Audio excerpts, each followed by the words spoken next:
محترم سامعین اکرام، السلام علیکم ورحمۃ اللہ وبرکاتہ۔ استقبال ہے آپ کا ہمارے یوٹیوب چینل اسلامک ڈیٹ پر۔ آج ہم آپ کے سامنے حج کے متعلق ایک اہم اور ضروری مسئلہ بیان کریں گے۔ مسئلہ یہ ہے، کیا فرماتے ہیں علماء دین و مفتیان شرع متین مسئلہ ذیل کے بارے میں؟ احرام باندھنے سے پہلے غسل کرنا، کنگھی کرنا، بالوں میں تیل لگانا، بدن اور کپڑوں پر خوشبو لگانا وغیرہ کا کیا حکم ہے؟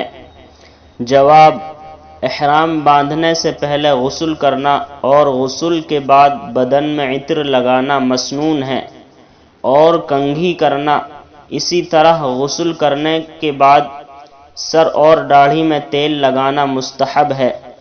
البتہ کپڑوں میں ایسی گاڑھی خوشبو لگانا جس کا اثر بعد تک باقی رہے، وہ ناجائز ہے۔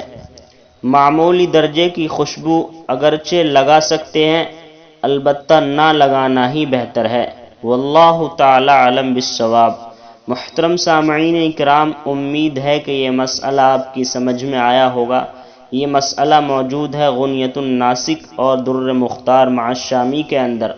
روزانہ اسی طرح حج کے متعلق مسائل جاننے کے لیے اسلامک ڈیٹ چینل کو سبسکرائب کیجیے۔ السلام علیکم۔